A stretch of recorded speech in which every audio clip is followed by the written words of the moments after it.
After the moon, India's focus is now on the ocean. Why is this deep water race so important?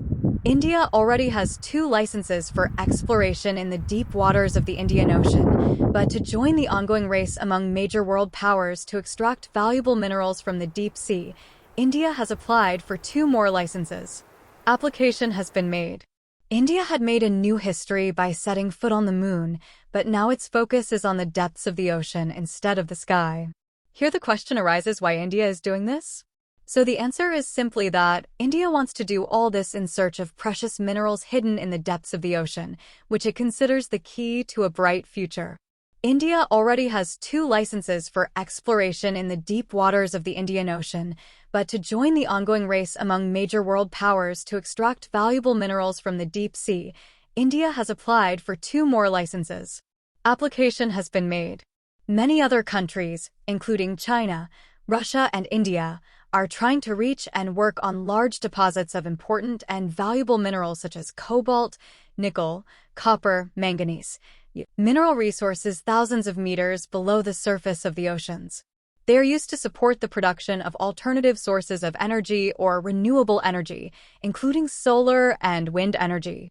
The matter does not stop here, but the advancement in this field will also help in mastering electric vehicles and battery technology, and then effectively fight against climate change. The UN-affiliated International Seabed Authority, ISA, has so far issued 31 exploration licenses, out of which 30 are active. Its member states are holding a key meeting in Jamaica this week to discuss rules and regulations for granting mining licenses. If the ISA approves India's new applications, its number of licenses will equal Russia's, but fall short of China's. The two license applications submitted by India have expressed a desire to explore for copper, zinc, gold, and silver deposits in the central Indian Ocean. In response to the second request, the main location in the central Indian Ocean is to locate the cobalt-rich ferromanganese layer of the Athanasius-Nikitin seamount. The Commission says that another unidentified country has declared the maritime area, claimed by India, as its extended territory and has sought India's response on the same. Whatever the results of these requests given by India, one thing is very clear, that India is not going to be left behind in the race to get precious minerals from the bottom of the sea. The Indian Ocean holds a large number of valuable reserves, and that is the reason why the Indian government is exploring these depths, says Nathan P. Karsick, co-founder of Horizon Advisory, a US-based geopolitical and supply chain intelligence provider, reaching out and trying to expand their research because their future depends on it. India, China, Germany, and South Korea already have licenses to explore for polymetallic sulfides in the Indian Ocean. In 2022, India's National Institute of Ocean Technology conducted experiments with its mining machine at a depth of 5,270 meters in the central Indian Ocean and found some polymetallic nodules. Potato-shaped rocks that lie on the sea floor and manganese are rich in cobalt, nickel, and copper, collected.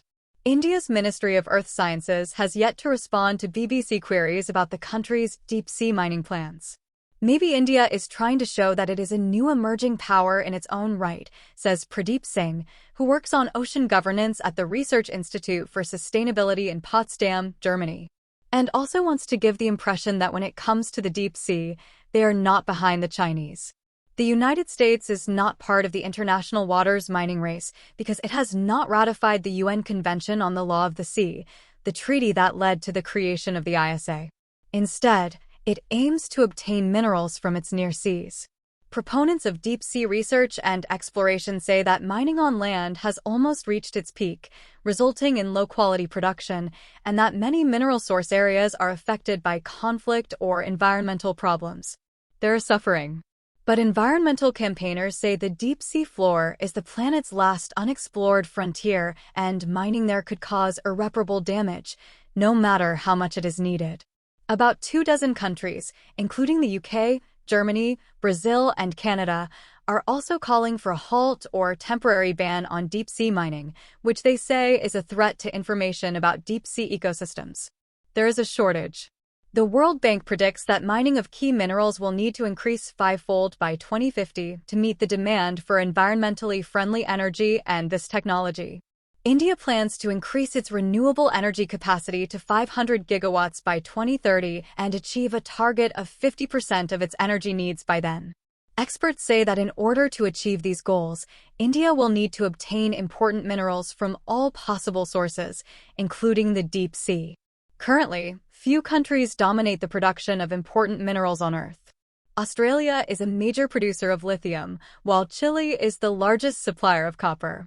China is mainly working on the acquisition of graphite, with the help of which it is trying to advance and maintain its dominance in the smartphone and computer industry.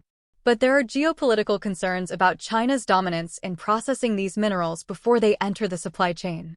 China, which has developed processing technologies and expertise for decades, currently controls 100% of the refined supply of natural graphite and dysprosium, 70% of cobalt, and about 60% of processed lithium and manganese, according to the International Renewable Energy Agency. Additionally, Beijing has banned the export of some of its processing technologies. We are up against a dominant supplier that is willing and able to weaponize market power for political gain, U.S. Energy Secretary Jennifer Granholm said at an August 2023 Minerals and Green Energy Summit. To counter China, the U.S. and several Western countries launched the Mineral Security Partnership in 2022, which aimed to promote investment in key minerals supply chains. India is now a member. India has also signed an agreement with Russia to develop deep-sea mining technology. Rising geopolitical tensions are accelerating the struggle to extract, process, and use minerals for energy, says Nathan Pekarsk, co-founder of Horizon Advisory, a U.S.-based geopolitical and supply chain intelligence provider. Have done.